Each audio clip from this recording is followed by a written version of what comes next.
Kita sudah sampai kepada akhir pembicaraan Yesus dengan Nikodemus. Hari ini kita akan berkhotbah dengan kalimat-kalimat terakhir pertemuan Yesus dengan Nikodemus.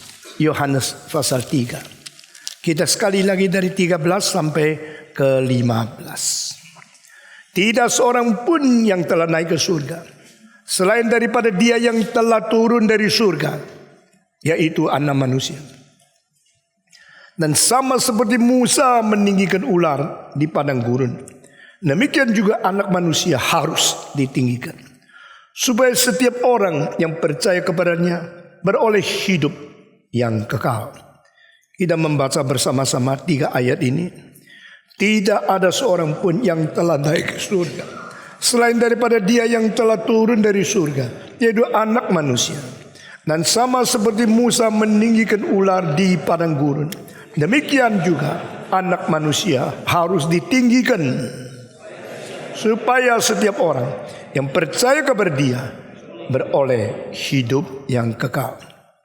Saudara-saudara, Nikodemus mewakili puncak keberhasilan dari seluruh bangsa Yahudi di dalam 1500 tahun.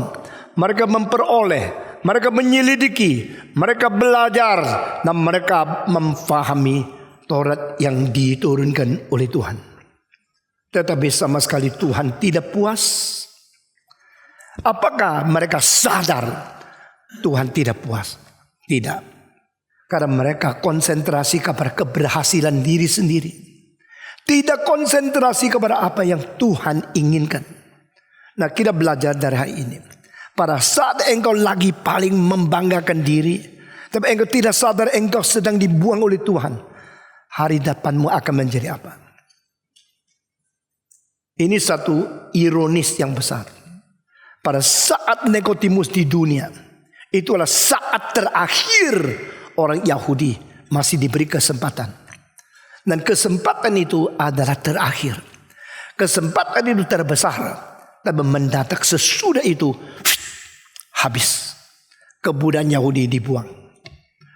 Gereja yang tadinya diwakili oleh Bait Allah dibakar. Lalu bahasa Ibrani tidak lagi dipakai. Perjanjian baru tidak lagi memakai bahasa Yahudi, pakai bahasa Greka. Ini satu zaman yang begitu menakutkan. Begitu membuat manusia penasaran, apa sih yang Tuhan mau? Kenapakah yang Tuhan mau mereka tidak sadar? Yang mereka capai mereka sadar. Karena manusia self-centered. Manusia mementingkan diri sendiri. Jikalau engkau membiasakan diri, menikmati dirimu dari dirimu, engkau hanya mengerti dirimu daripada pencapaianmu, dan engkau tidak bisa melepaskan dirimu keluar dari dirimu untuk melihat dirimu dari luarmu, engkau akan menjadi orang bahaya. Manusia adalah satu-satunya makhluk yang bisa memecahkan diri dari diri, lalu menilai diri dari luar diri, oleh dalam diri, untuk melihat diri sebagai luar diri. Saya kalau ngomong gini kamu pusing kan? Tapi saudara-saudara, being in itself dan being to itself, ini 2 kalimat bukan dari saya. Ini 2 kalimat dari Jean-Paul Sartre, seorang eksistensialisme.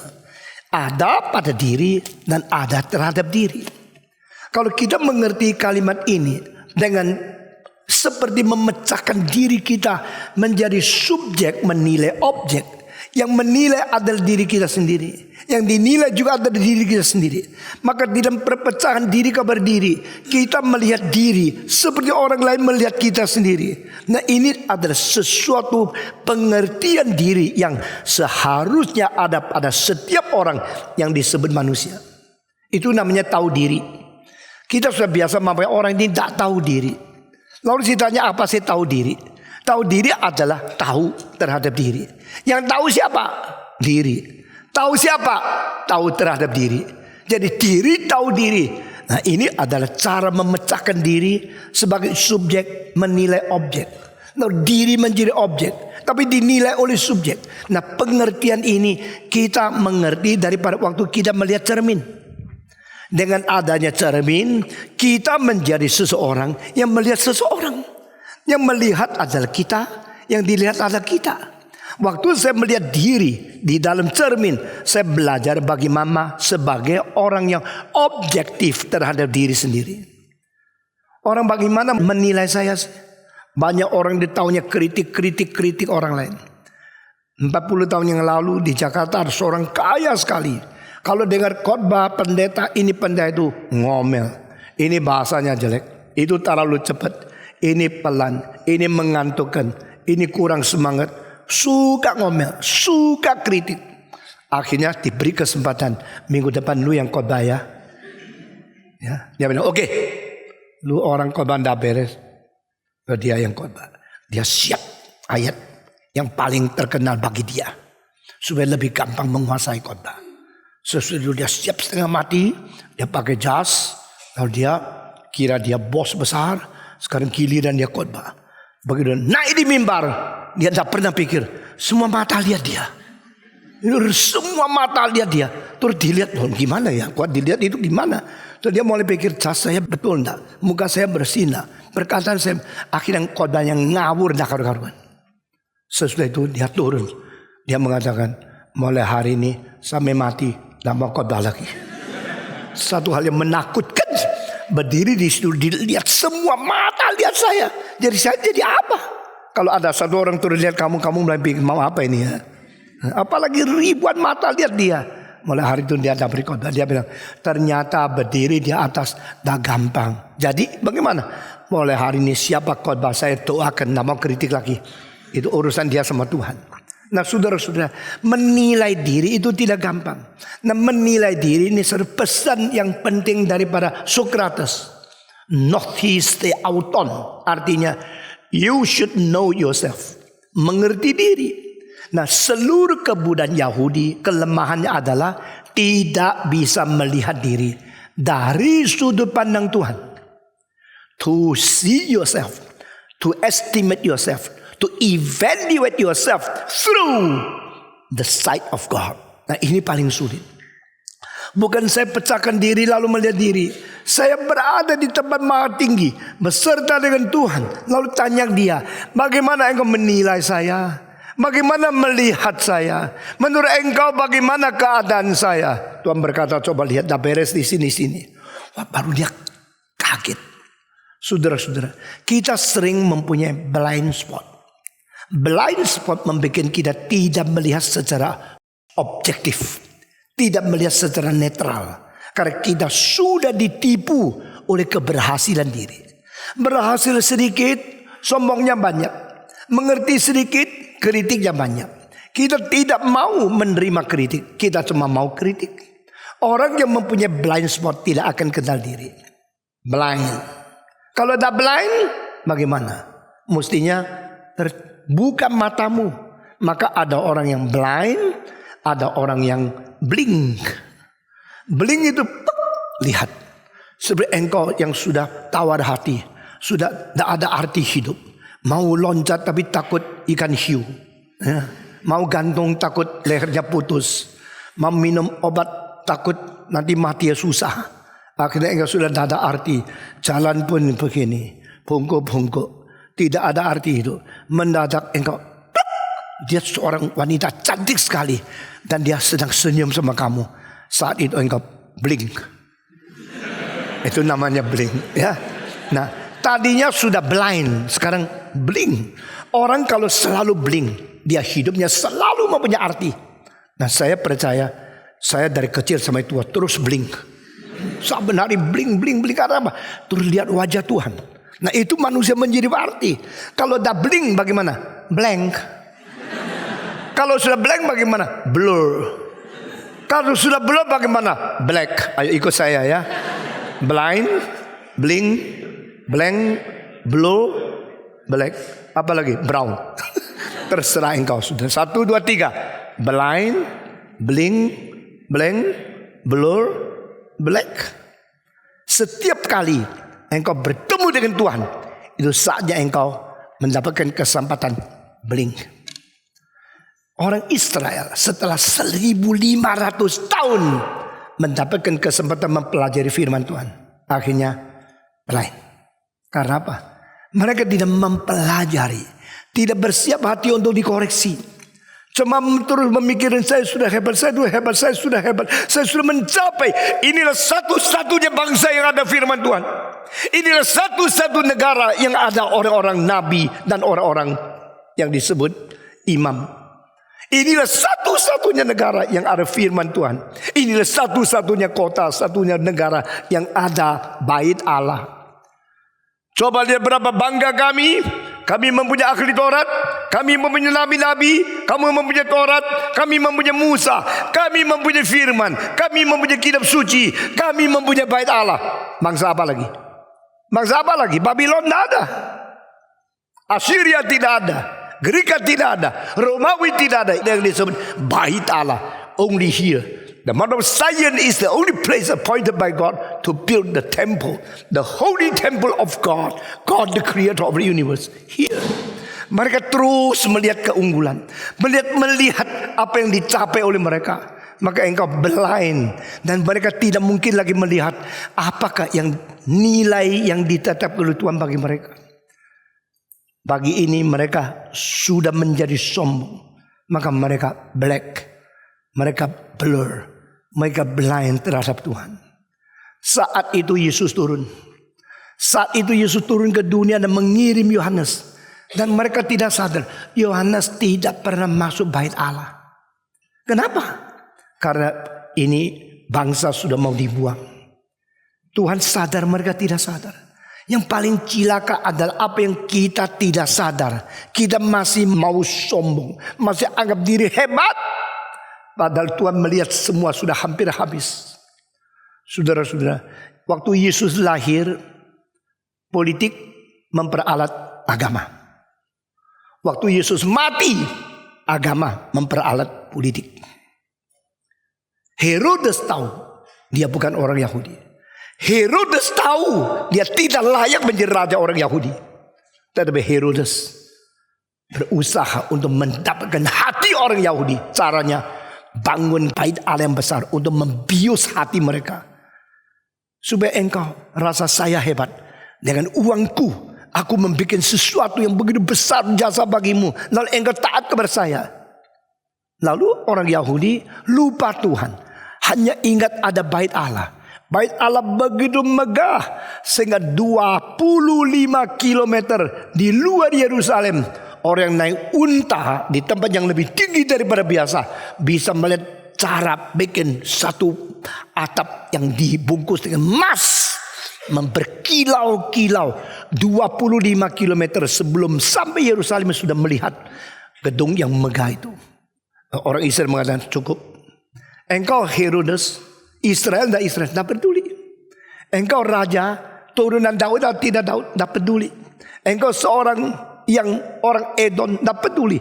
Pokoknya kami dibius, kami mendapatkan gedung yang besar dan bagus. Saudara perhatikan, ini pakai batu, satu batu 5.000 kilo untuk membangun bait Allah. Sedangkan piramida itu hanya 2.500 kilo. Herodes seorang arsitek luar biasa, seorang jenius dan banyak zaman, dan dia melebihi sebelumnya dia semua bangunan-bangunan yang besar. Tetapi Tuhan mengatakan, bukan menurut inspirasi dan wahyu yang kuberikan kepada engkau. Dia membangun bait Allah dengan 64 tahun. Akhirnya tidak sampai 20 tahun Tuhan biarkan dihancurkan oleh Romawi. Itu dibikin hancur sampai tidak ada satu batu yang tidak diturunkan daripada batu yang lain. Dan hangus, dibakar habis. Tahun 70. Tahun 70 sama tahun Yesus berkhotbah di sini cuma beda 40 tahun. Dan 3 tahun setelah bait Allah itu dihancurkan, 970 lebih orang tentara terakhir, sisa tidak lebih sampai dari 1.000, itu semua bunuh diri karena sebelum dikepung dan dihabisi oleh orang Romawi. Mereka berjanji lebih baik mati dengan memberikan mayat dan berhidup ditawan menjadi budak. Semua yang perang kalah ditawan jadi budak.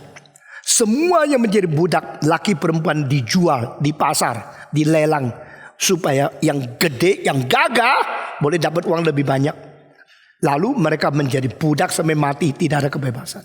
No, we are the people of God. Kita orang-orang milik Tuhan.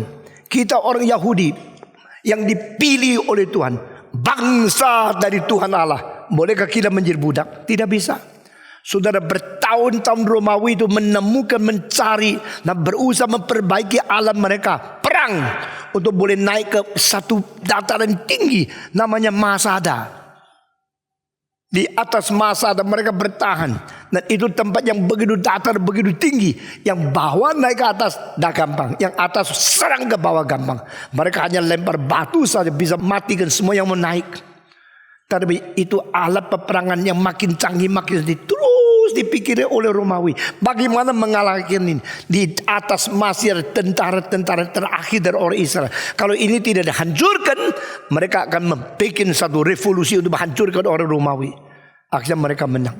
Pada waktu Romawi menang sampai di atas Masada, mereka cari di mana jenderal orang Israel, di mana orang-orang tentara yang terakhir. Hei, keluar! Tidak ada suara. Hei, keluar, serah, menyerahkan diri, kami akan memberikan yang hidup. Tidak ada suara. Mereka keliling cari seluruh Masada. Akhirnya menemukan 900 lebih mayat. Semua sudah bunuh diri. Darahnya ceceran di situ. Berarti you never defeat us. We never surrender. Even though your military power is far, far bigger than us. But we are not a people of surrender to you. Kami bukan bangsa yang menyerahkan. Saudara-saudara, setelah itu Israel menjadi negara yang hancur dan binasa. Sejak tahun 73, yaitu kira-kira 40 tahun setelah Kristus dipaku, bangkit dan naik ke surga, maka hidup seluruh bangsa Israel hanya diperpanjang 40 tahun. Habis. Dan tidak ada lagi orang yang memberi korban kepada Tuhan. Karena bait Allah sudah tidak ada. Tidak ada orang namanya adalah seorang imam. Karena bait Allah tidak ada. Imam tidak ada. Nabi tidak ada. Raja pun tidak ada. Herodes pernah menjadi raja, tapi bukan orang Israel. Herodes ada orang Edom yang tidak layak menjadi raja orang Israel. Itu keturunan tidak lagi menjadi raja. Jadi Israel menjadi negara yang sudah habis, hancur. Dan dari tahun 73 sampai sekarang 2010 tidak ada nabi, tidak ada raja, tidak ada imam. Yang sisa cuma satu, rabi. Sekarang seluruh dunia orang Israel tidak ada nabi, tidak ada raja, tidak ada imam, hanya ada rabi.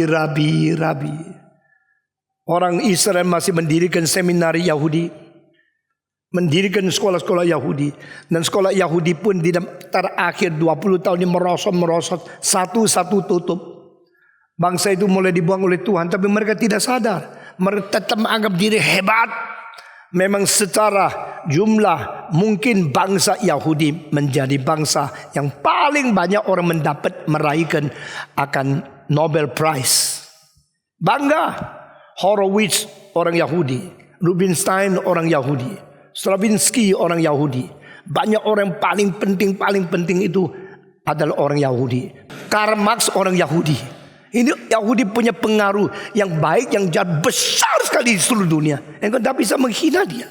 Tetapi di dalam hal rohani, di dalam agama sudah habis. Mereka tidak sadar. Nah, itulah sebab harus dicatat satu-satunya orang yang sengaja datang mencari Yesus. Nikodemus. Ini penting luar biasa loh. Saudara, saya bukan memberikan cara pengertian Alkitab yang menyenangkan engkau, enak-enak, gampang didengar. Saya berkata kepada saudara, the conversation between Christ and Nicodemus is the meeting point and encounter between the wrong but achievement of the religion and the revelation of God with the incarnation method. Allah yang ditambah mati turun lahir di palungan menjadi inkarnasi. Allah dengan bentuk yang paling rendah dan manusia menganggap diri sudah mencapai paling tinggi. Sekarang ketemu. Waktu ketemu Yesus sama sekali tidak basa-basi. Yesus tidak menyenangkan.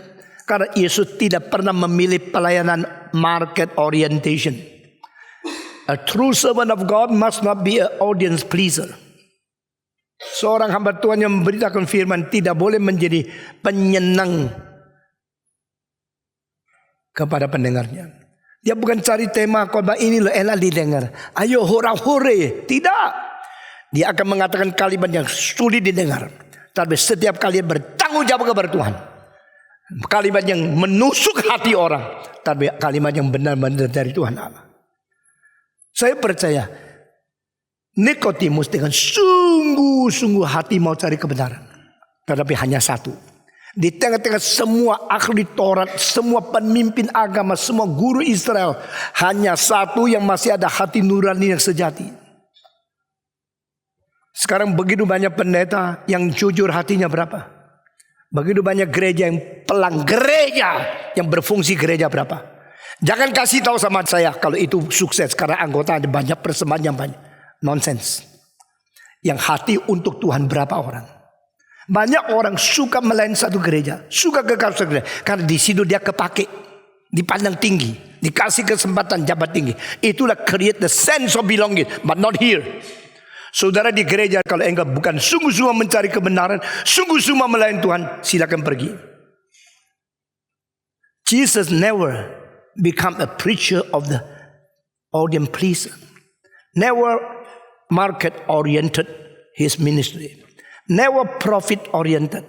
Dia bukan menjadi seorang yang mendapat profit di dalam pelayanan. Dia bukan menjadi seorang yang menyenangkan orang di dalam pelayanan. Dia bukan menjadi seorang pelayan mencari market, pasaran orang senang apa. Kalau di perdagangan, sekarang kalau kamu jual itu semacam barang yang tidak laku, pasti dibeli yang lain. Asal market bisa laku, asal orang mau beli, engkau pasti tukar barang. Tidak mau beli dari pabrik ini, dari itu yang lebih laku. Pokoknya profit. Nah ini cara dagang. Cara dagang adalah ikut-ikut pasaran. Pasaran mau kemana? Ikut pasaran. Orang suka apa? Menyenangkan. Seperti saya katakan itu church sudah mulai menyenangkan pemuda-pemudi. Bukan educate tapi adaptation. Masa seorang pemimpin kebaktian pakai sandal jepit naik ke atas mewakili Tuhan. Di mana kehormatan? Di mana sopan santun sebagai manusia terhadap manusia pun tidak boleh sembarangan, apalagi terhadap Tuhan. Sekarang begitu banyak gereja market oriented, profit oriented, self-centered. Yesus tidak. Maka pertemuan ada Yesus dengan Nikodemus menjadi teladan dari zaman ke zaman. How to serve, how to reply, how to inspire, how to answer the questions. Engkau menemukan orang paling pintar Nikodemus, ketemu Yesus ternyata apapun nggak ngerti. You must be born again. How can it be? The wind blows according to its own will. How can it be? I do not understand. Dia berkali-kali menyatakan ketidakmengertian. Bagaimana orang tua bisa masuk dalam rahim ibunya kembali dilahirkan. Yesus bicara tentang kelahiran dari Roh Kudus. Dia memikirkan kelahiran dari ibu. Karena pikiran dia adalah earthly things, not heavenly things. Dia setiap kali ngomong sama Yesus, pikirannya lain, definisinya lain, meskipun istilah yang sama. Benedict Spinoza, seorang filosof, mengatakan all debates start from the terminology used with the same terms but different definition. Sama-sama bicara sesuatu, tapi si suami artinya ini, si istri artinya itu. Ya keker dong. Sama-sama ke gereja. Yang satu ini mau apa? Berkat. Yang satu mau melayani. Ya terselisih. Begitu sama-sama istilah dipakai, tapi konsepnya, motivasinya berbeda. Itu membuat sesuatu perdebatan. Demikian pada waktu Yesus bilang kelahiran, dia langsung pikir dari mama lahir. Yesus bilang dilahirkan Roh Kudus, dia bilang mana mungkin. Semua dah cocok. Setiap kalimat yang dia utarakan adalah jujur membuktikan dia tidak ngerti firman. Saudara-saudara, Paulus berkata ada orang yang masuk gereja ikut dengar khotbah sampai mati belum pernah ngerti. You jangan sampai menjadi orang begini. Gereja didirikan untuk memberitakan firman, bukan mencari anggota. Gereja ini didirikan untuk membenarkan kebenaran, bukan untuk mendapatkan anggota banyak atau uang banyak. Lalu kita sombong, kita maju, lihat bagaimana kemajuan gereja. Tidak. Yesus mengatakan apa dia tidak ngerti. Mengatakan apa dia ngerti. Ternyata orang akademik di dalam banyak hal tidak ngerti. Dia sudah belajar tinggi menjadi pemimpin agama yang termasyhur, tapi tidak ngerti. Lalu Yesus bilang sama dia, angin tiup menurut kemauan sendiri. Dari mana dia datang engkau tidak tahu. Pergi mana dia tiup engkau tidak tahu. Engkau hanya dengar suara dia saja. Orang yang diperlihatkan pula oleh Roh Kudus. Demikian juga. Dia bilang mana mungkin ada hal ini. Jadi apa yang Tuhan Yesus ngomong dia sama sekali tidak ngerti. Tapi kalau dia masuk kelas, dia dosen teologi, dia khotbah, dia seperti orang yang mengerti filsafat, mengerti teologi. Tapi dia tidak mengerti. Inilah kesulitan blind spot dan berkebudayaan Yahudi. Lalu Yesus memberikan satu kalimat yang lebih berat lagi. Kamu guru Israel, kamu tidak ngerti kah? Saya sangat terpukul dengan kalimat ini. Kalau saya menjadi pendeta, tapi saya tidak pernah tahu apa itu kependetaan, aku kena kalimat ini. Kalau saya guru teologi, kalau aku sendiri tidak mengerti teologi, aku kena. Saya mau tanya sekarang, banyak orang bangun gereja, tahu tidak gereja itu apa sih? Banyak orang dirikan sekolah Kristen, tahu tidak sekolah Kristen itu apa? Ini namanya pendidikan, tahu tidak pendidikan itu apa? Nah, ini semua adalah seperti apa yang dikatakan Yesus. Kau sendiri guru Israel, kau tidak ngerti akan hal ini. Saya mau tanya, kita melayani, tahu tidak pelayanan? Ada kelompok-kelompok penginjilan, laki perempuan penginjilan. Akhirnya pacaran tak karuan, akhirnya masuk ke motel. Kamu memakai kesempatan, namanya pelayanan. Pakai istilah-istilah paling indah, tapi kau tidak ngerti apa yang kau kerjakan. Hal ini terlalu banyak. Yesus tidak segan loh. Yesus tidak terlalu sopan. Langsung berkata, kamu guru Israel, kamu tidak ngerti. Kenapa kamu berani menjadi guru Israel kalau kau tidak ngerti? Jadi sudahkah engkau siap? Sudah engkau belajar? Sudah engkau sadar? Engkau insaf? Engkau mengerti tugasmu itu apa? Terlalu berani mengerjakan sesuatu. Ini namanya pelayanan. Pokoknya saya ada uang, saya ada bakat, saya kerja sesuatu, itu pelayanan. Tuhan bilang, siapa yang perlu kamu melayani saya? Kamu yang belum mengerti apa-apa melayani saya, belum mengerti apa yang kau kritik orang lain. Saudara-saudara, semua ini singgungan, ini di dalam Yesus. Nah, orang yang tidak suka ditegur, dengar sedikit teguran langsung sombong, patong. Lu kira gua perlu lu? Gereja banyak yang tunggu saya, ingin saya jadi anggota mereka. Saya di sini dengar khotbah terus, bertahun-tahun dengar kamu ngoceh terus. Saya tidak ada kesempatan untuk menonjolkan diri. Begitu, saudara-saudara, before you speak something, learn it. Before you teach others, you learn the truth. Jangan banyak orang ingin menjadi guru, karena akan menerima hukuman lebih besar. Adakah ayat ini? Di mana? Siapa tahu di mana? Di Perjanjian Lama, Perjanjian Baru. Perjanjian Baru. Buku apa? Buku Yakobus. You do not teach others except you understand what's that. Sudah berkali-kali saya berkata kepada kamu, profesor di dalam kelas berkali-kali ngomong, who are you that you think you are qualified enough to stand before others and tell people what to do? Ada orang lapor sama saya, pendeta itu khotbahnya bagus gini. Saya senyum saja. Loh, kenapa patong senyum? Saya tahu yang dia kerjakan sama yang dikhotbahkan sama sekali berbeda kok. Dia sudah belajar teknik berbicara waktu khotbahnya enak didengar. Tapi yang dia lakukan tak karu-karuan saya tahu. Saya tidak mau ngomong saja. Yesus berkata kepada Nikodemus, you guru Israel dan you tidak ngerti hal ini. Lalu setelah kalimat itu selesai, Yesus terus mengatakan kalimat ini, yaitu yang tadi kita baca. Yohanes pasal 3 ayat 13. Aku berkata kepadamu, hal-hal duniawi engkau sulit percaya. Bagaimana kalau aku bicara kepada kamu hal-hal surgawi? Mungkinkah kamu percaya? Yang dari dunia pun engkau tidak bisa percaya, apalagi tentang yang dari surga. Saudara-saudara, pasal ini ayat 3 adalah except a man be born again from above, no one will see the kingdom of God. Engkau lihat terus akan kerajaan dunia, kerajaan Israel, kerajaan dunia, kerajaan Israel, kerajaan dunia, kerajaan. Bagaimana bangsaku bisa kuat melawan. Engkau berdoa beribu-ribu tahun supaya Israel itu menjadi negara paling kuat. Saya berkata tidak. Nanti tidak lama kemudian Israel akan dihancurkan. Loh, Tuhan tak mau dengar doa saya. Karena Tuhan mau engkau cari kerajaan surga, cari kebenaran. Tapi kamu terus cari yang keuntungan di dunia saja. You never understand the heart of your Father in heaven. You never know the inspiration from Him. You only egocentric, pray anything for you yourself. Di mana kedua Israel didengar? Di Israel terus berdoa, Tuhan kirim Mesias supaya kami bisa menjadi negara yang bangga. Benar, yuk cari Mesias. Yuk ngerti siapa itu Mesias? You ngerti kalau Mesias datang harus bagaimana? You ngerti tidak? Tidak tahu. Pokoknya Mesias. Doanya hebat. Tapi setelah diturun ke Mesias, mereka paku dia di atas kayu salib. Berarti hati mereka bukan mau Mesias. Mereka cuma mau berkat Mesias untuk mereka menjadi lebih jaya.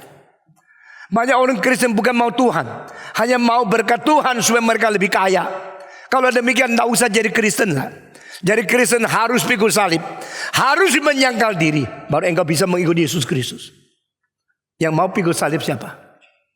Yang mau menyangkal diri siapa? Saudara-saudara sekalian. Nah, saya mengharapkan anak muda berani korban, betul-betul mau menerima penderitaan supaya bisa dipakai seumur hidup. Saya mengharapkan you bukan menjadi anak manja. Bukan taunya cari duit, mama kasih uang sebanyaknya lalu engkau foya-foya. Tidak. Anak Indonesia yang ke Jerman kerja setengah mati baru dapat uang makan. Anak Indonesia ke Amerika begitu turun daripada kapal terbang langsung cari mobil balap. Orang-orang kaya dari Indonesia ke Paris perginya ke Printemps, pergi ke Lafayette untuk cari barang-barang paling kaya, paling mahal.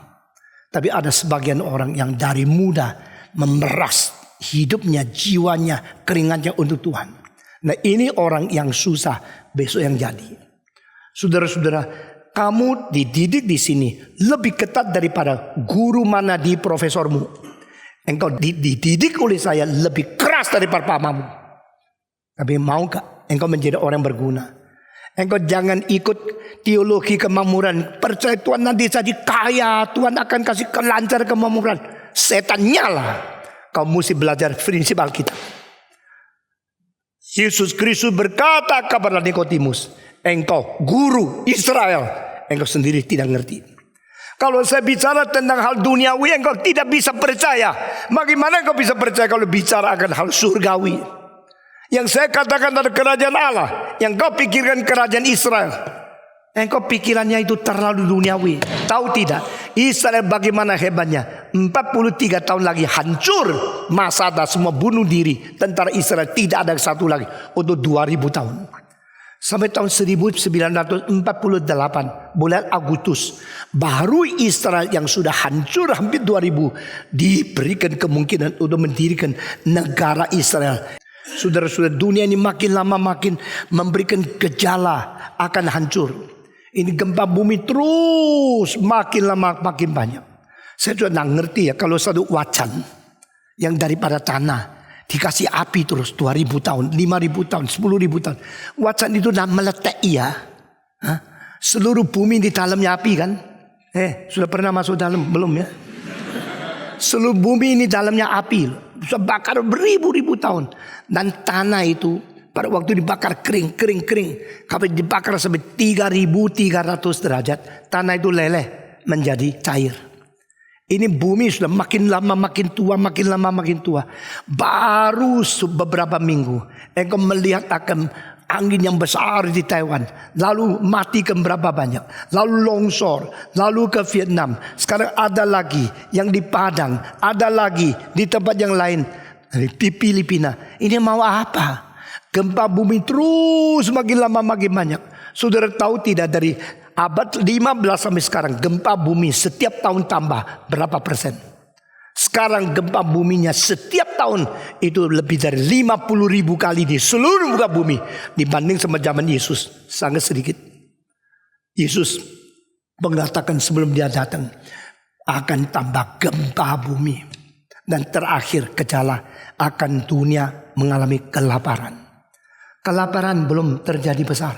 Tapi saya kasih tahu, di dalam 15 tahun, 20 tahun, kelaparan akan menjadi salah satu gejala kesulitan paling besar di dunia.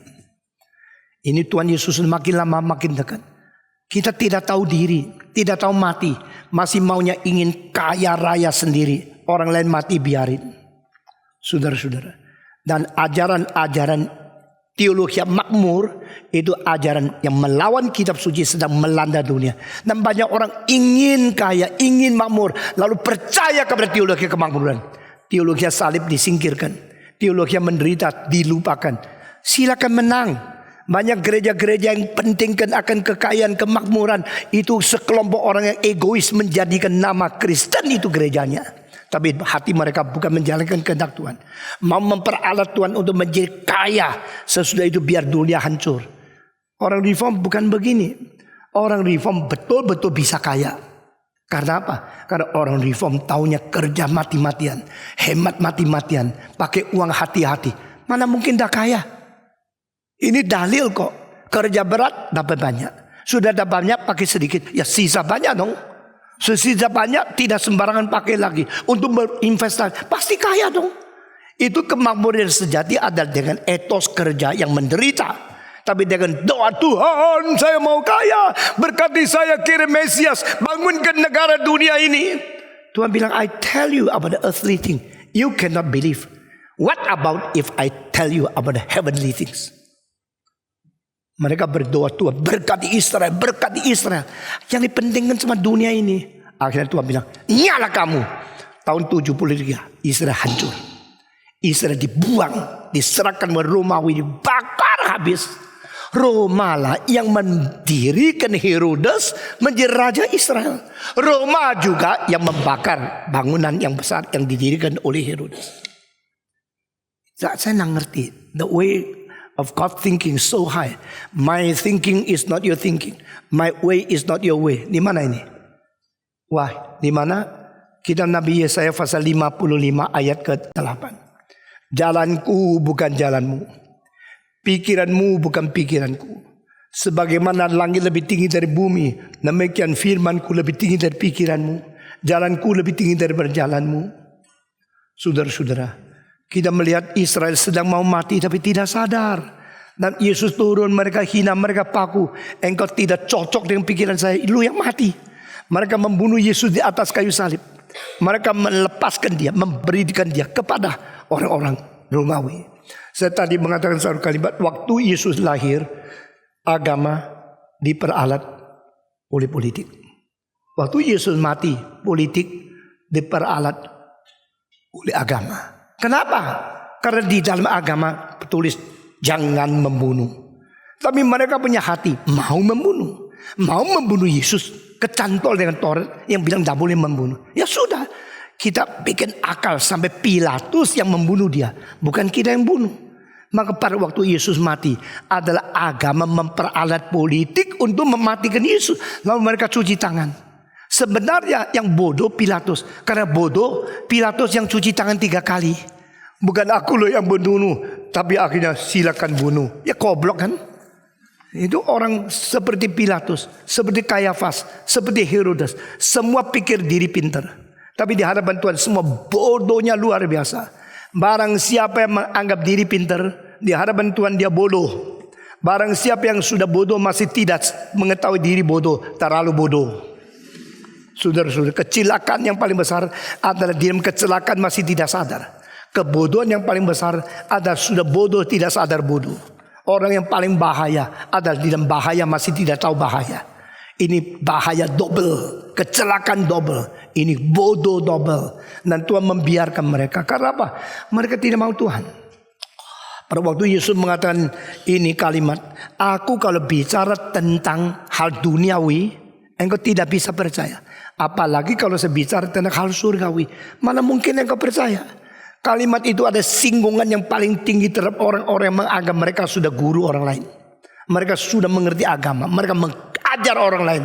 Tapi sendiri tidak mengerti. Tuhan bilang, that is. Yang ku beritakan kepadamu, ku tahu.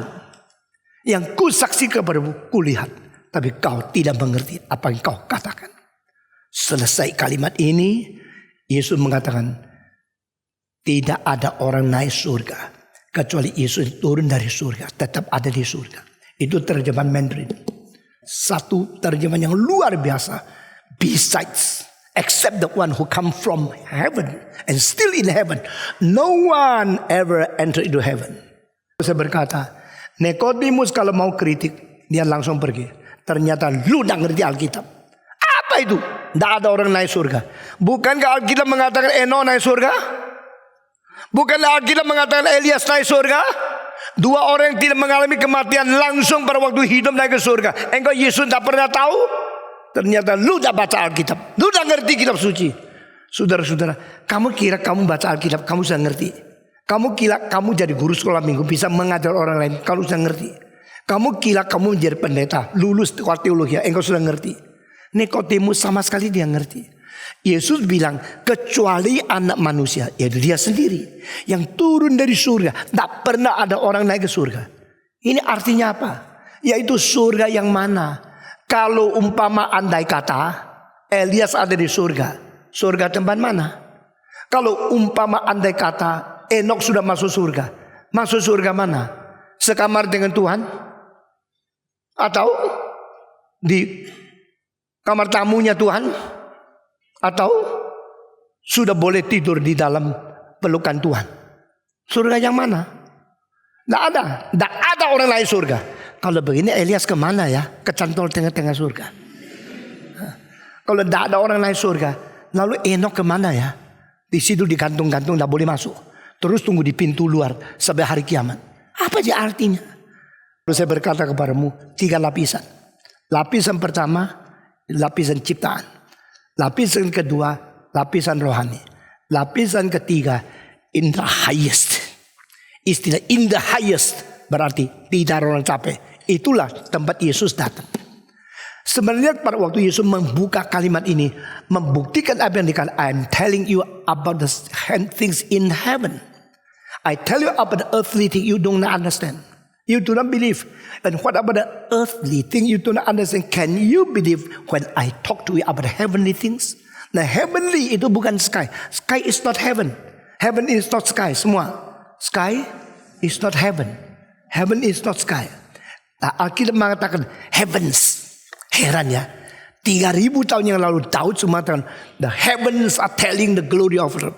Di dalam creation yang orang sebagian nyanyi, the heavens are telling heavens. Kenapa heavens? Plural. Karena not only 1 layer, 2 layer, 3 layer. Heavens. The heavens are telling. Orang mengatakan heaven pertama atmosfer. Heaven kedua itu bintang-bintang dan semua galaksi Milky Way, seluruh alam semesta. Heaven ketiga itu Tuhan Allah punya tempat. Saya bilang tidak. Kalau heaven ketiga baru tempatnya Tuhan. Heaven kedua yaitu di bintang-bintang itu namanya langit kedua. Kalau begini Yesus bilang tidak ada orang pernah naik ke langit kecuali saya yang turun dari sana. Kalau begini Elias di mana? Di bintang tertentu. Enoch kemana? Di Pluto, lalu di Saturn, bedanya 350.000 kilometer. Hey Elias, saya tidak bisa ketemu kamu karena apa? Di tengah-tengah sini sana tidak ada roket. Begitu? Tidak, itu heaven kedua ada spiritual world. Saya percaya semua orang sebelum Yesus menyelamatkan mereka berada di dunia akhirat. Yang diselamatkan berada di tempat heaven kedua itu. Tapi itu tetap bukan heaven yang tertinggi. Sebab apa?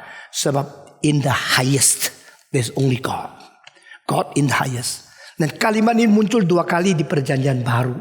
Yaitu pada waktu seorang malaikat datang kepada Maria mengatakan, the child you are going to give birth will born from you will be called the Holy One of God, the Son of God in the highest. Itu ya. Lalu kedua kali adalah dibicarakan kepada orang-orang penggembala. Glory to God in the apa? Highest. Itu tempat Tuhan. Jadi bukan heaven yang dicipta, heaven sang pencipta. Bukan heaven rohani bagi orang suci pergi. Heaven takhta Tuhan sendiri. Nah ini artinya, no one goes to heaven except the one who come from heaven and still in heaven, the Son of Man. Di sini Yesus mulai membuka rahasia. Engkau mengerti Taurat, engkau mengerti firman Tuhan dalam keadaan begini. Saya akan naikkan ke situ. Dan keadaan layer yang ketiga, the highest, itu hanya seorang pernah menyinggung, yaitu Solomon. Waktu dia memberikan bait Allah kepada Tuhan, dia mengatakan God Jehovah, heaven and the heaven above the heaven. Berapa susun? 2 susun. Langit dan langit di atas langit masih tidak cukup untuk engkau tinggal. Siapa saya boleh membangun satu bait Allah suruh engkau nongkrong di situ? Ini material world. Ini bumi sudah begitu kecil. Di bumi saya bikin istana untuk Tuhan, bikin bait Allah untuk Tuhan. Itu lucu bukan? Kamu di atas langit, di atas langit punya langit pun tidak cukup. Siapa saya bisa bikin satu?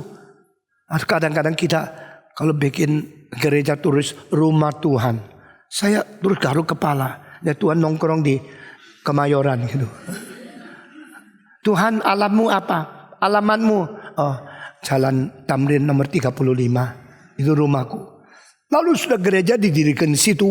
Wah, pinggirnya bank PCA lebih tinggi. Dan rumah Tuhan lebih kecil dari PCA gitu. Mana ngerti ya? Saudara-saudara, di New York ada St. Patrick Church.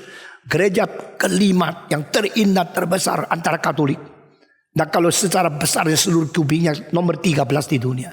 Waktu dibangunkan itu engkau lihat sampai kepalamu, lihat ke atas topinya jatuh.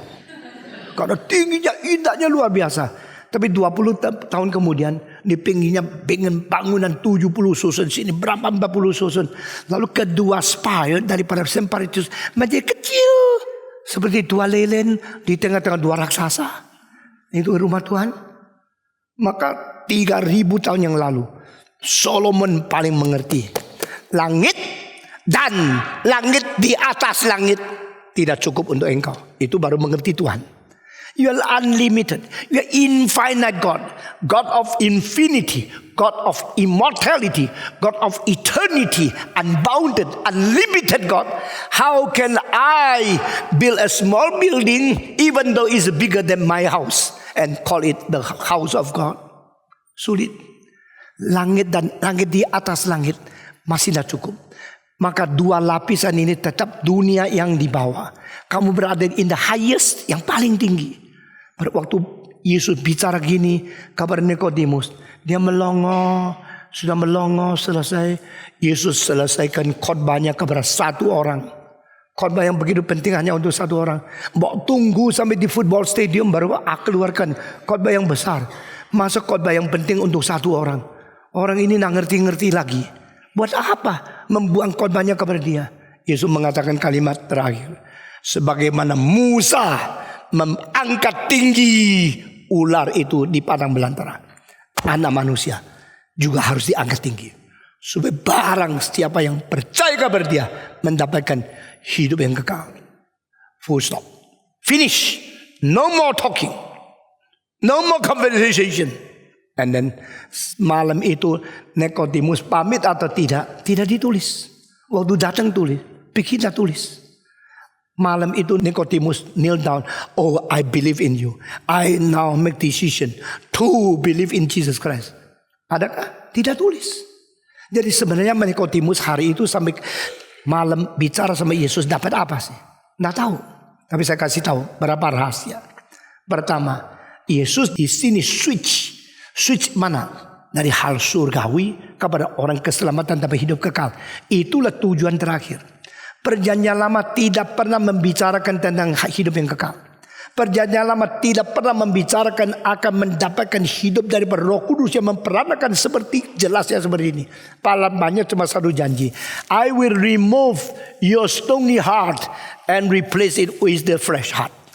Aku akan mengambil hati batu daripada kamu dan gantinya dengan hati daging. Itulah kalimat yang paling jelas di seluruh perjanjian lama di buku Hizkiel mengenai peranakan pula. Tapi tidak ada penjelasan. Sampai kepada Nikodemus, baru Yesus memberikan penjelasan begitu tuntas dan memberitahu kepada dia hanya mandang Yesus Kristus. Bukan karena menjalankan Taurat.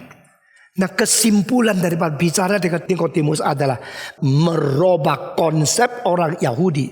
Kalau saya lunaskan Taurat, kalau saya melaksanakan, menjalankan Taurat, saya akan diperkenan oleh Tuhan. Tuhan bilang no.